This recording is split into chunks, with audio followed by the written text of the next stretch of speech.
Hello, welcome to this week's edition of MMA News. I took a week off because there were basically no events going on, so yeah. The last major event that happened was 2 weeks ago, January 25th, and it was the ShoMMA 3 card. Which is basically Strikeforce. So,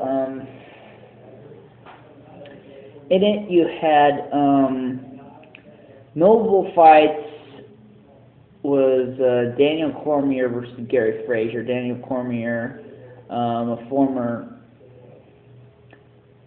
I believe, a two-time Olympian for the United States in wrestling, and he made his debut at heavyweight and won in a second-round TKO.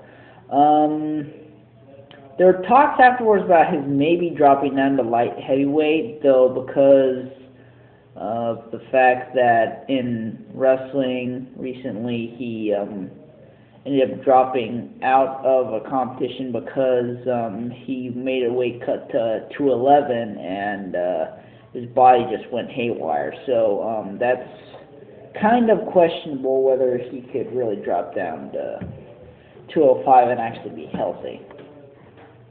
So that's that. Then you had heavyweight match, Sefo versus Kevin Jordan. It was a TKO by injury. So Sefo is a K1 star. And this is only his second MMA match, so this was kind of his breakthrough role. Every other match really wasn't that notable. The main event, Kandi versus Zak Cummings, resulted in Kandi winning by submission in the second round. So that was that. As I said, it's an up-and-coming card. There's not really too many other people you can really mention.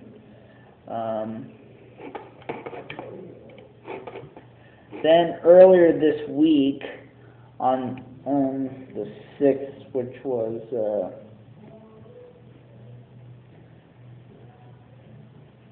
Tuesday, you had Dream 11, in which you had quite a few notable fights. You had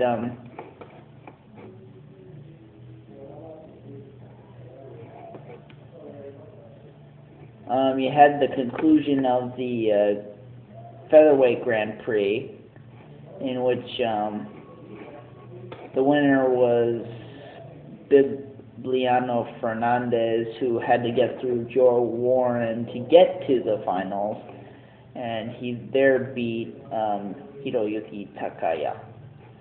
So that ended that Grand Prix. We finally have a champion in that weight class. Warren, obviously, he still obviously has a very bright future after taking out many veterans to get to that point. Then in the Super Hulk Grand Prix semifinals, you had Sokoju face off against Bob Sapp, and you had Ikuhisa Minoa face off against Hongman Choi, and the lighter guys in this case won. Sapp lost his, got his third loss in 4 fights, and Choi, who's basically a kickboxer, he lost to. So you're going to have Sokoju versus, basically you have Sokoju versus Minoa in the finals. And the reason why Sapp was in there in the first place was because he was supposed to face off against Originally, he's replacing Gegard Mousasi, who received an injury. However, Mousasi is now recovered enough to where he's going to be fighting on the November 7th card in a match against Sokoju. Probably shows who would have won and who would have lost, and most likely who probably would have taken, who, probably would be facing off against Minowa. Other matches included Kazushi Sakuraba going against Ruben Williams. Sakuraba, middleweight fighter. He's been in many fights, notably against Wanderlei Silva. He defeated Williams by Kimura. Then there were a few other bouts that, there was like one other bout that was really not, there were one or two other bouts really not notable. However, you did have the Dream Lightweight Championship bout, in which Jim Hansen versus fought Shinya Aoki. Hansen was the Dream lightweight champion. Aoki was the WAMA lightweight champion, and Aoki basically united those two titles in taking the defeating Hansen and becoming the new lightweight champion. So that's that.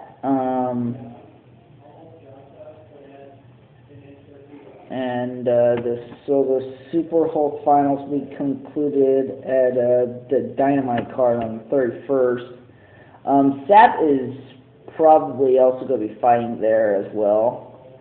He says he's been fighting a celebrity. Also, Tim Sylvia is supposed to be making his dream debut. I really think that an entertaining matchup would be Sylvia versus Sap.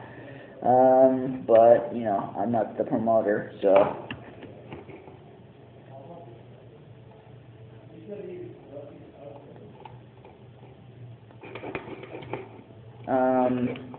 Next in line, the most notable matchup card coming up is tomorrow night, when the WEC is going to have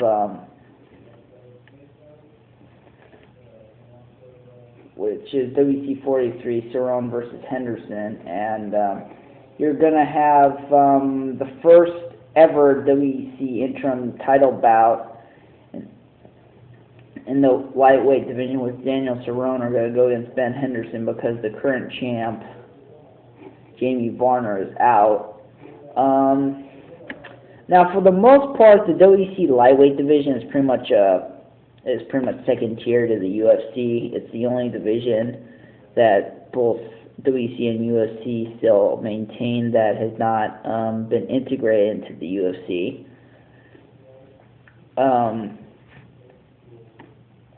So you still have like lower tier lightweights and of course the featherweights and bantamweights, because at the moment the flyweight division hasn't started yet. It's supposed to start up next year.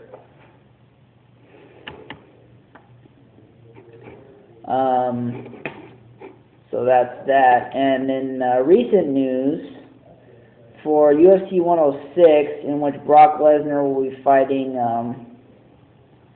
Shane Carwin, you also have Tito Ortiz, who was originally slated to fight Mark Coleman, but that kind of fell through because Coleman got an injury, and he's been getting a lot of injuries. I think just because he's an older guy, at some point he's going to need to retire, because he's definitely no Randy Couture, even though he has been fighting up there. So instead, he's going to get a rematch with Forrest Griffin. So, you have two guys. Ortiz is just coming off of spinal fusion surgery. Griffin's coming off of a loss to Anderson Silva. So there's quite a few exciting matchups on that card, which isn't in for a while yet. So that's it. I'll talk later.